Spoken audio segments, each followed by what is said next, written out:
Welcome to UNMUZZLED CHAT.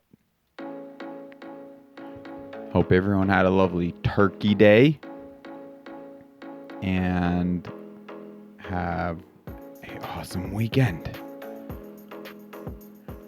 Well, to kick things off, I just want to thank God for other amazing journalists out there and people putting together the data really on the front lines, putting a bunch of their own finances and energy and efforts.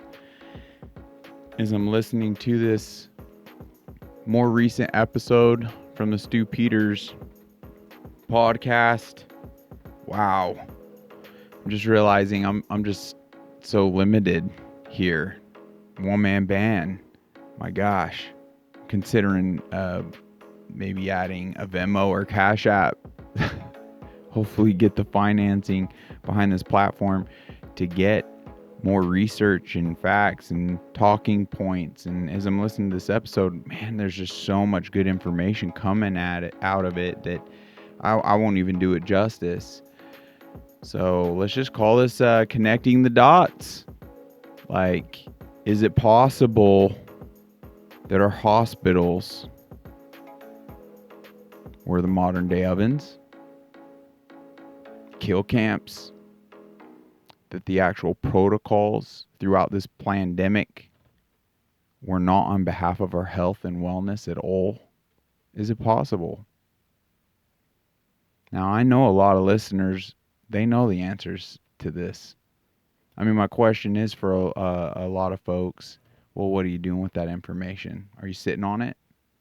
Or are you standing strong? Are you sharing it? To the betterment of humanity, to ensure a better tomorrow, because the reality of it is a lot of these protocols are still alive and well today. And people are dying, people are getting hurt. And that's got to stop. And on this recent episode, I mean, it's freaking clear. I mean, Stu has Dr. Brian, artist Dan Watkins, and Dr. Michael Hamilton on there. Also a whole bunch of lawyers to rise up, fight the remdesivir death trap. It really isn't a secret that people weren't dying from COVID. They were dying from these murderous protocols in isolation. I mean, there's all sorts of things. Like, you watch Died Suddenly, it's clear. All the malnourishment and it's just nuts.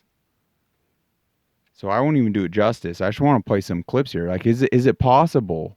Have we been too blindly entrusting in our white lab coats and these institutions that we just thought were in fact there to help us? I mean, we'll just play some of this. The Independent Safety Board notified the funders of the study and the sponsors of the study, which is Anthony Fauci's department, that this one drug, remdesivir, killed 53% of everybody they gave the drug to in the Ebola trial. And therefore, it is now being suspended from that trial and no one can get that drug. It was the only drug of the 4 drugs in that trial that had a higher than 50% death rate. So he knew that in August of 2019, but in May of 2020, Anthony Fauci declares in his memo on the NIH's website and sent out to all hospitals, it was proven safe and effective in the Ebola trial. Only to then declare in the same memo it was found also safe and effective in this small 3-month trial with 53 COVID-19 patients. So I read that study too in May of 2020. It was not found to be safe and effective.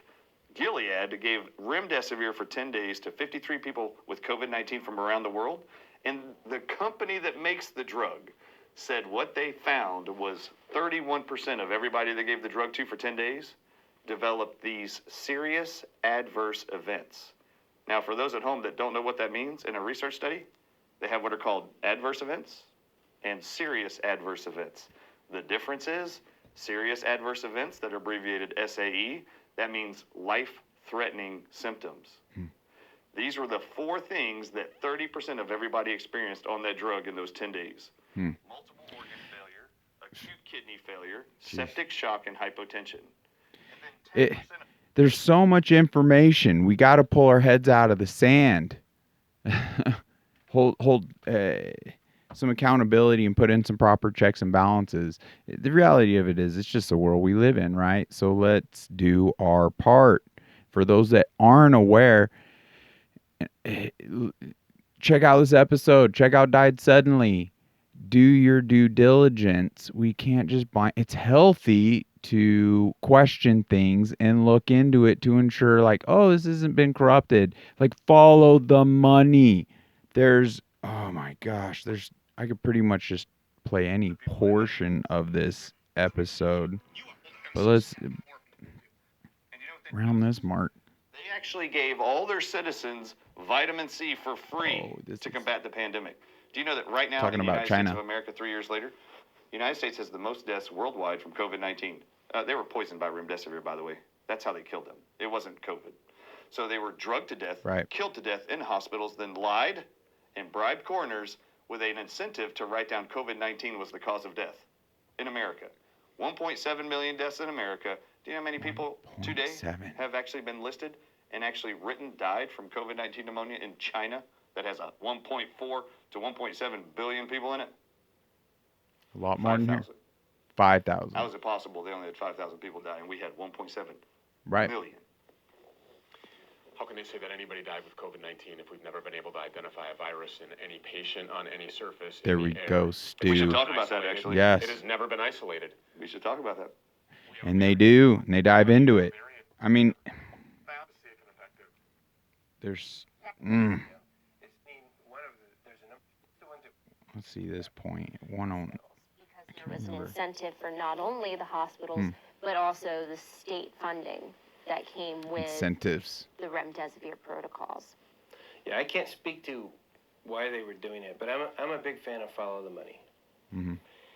And one of the things that Dan Watkins and I are hoping to uncover in these cases is the financial trail. Who's driving these protocols? You know, is it the CDC? We don't know, but through the discovery process in the lawsuit, we're going to find out. And we're going to find out what all the financial incentives are. Right now, just the ones that we know about, we know that if you bring someone to the hospital, you put them in the ICU, you kill them with the remdesivir protocol, you're probably charging out about $750,000 all told. Jiminy crickets. As opposed to send them home with ivermectin. Yeah, send them home with ivermectin, things that actually would help them.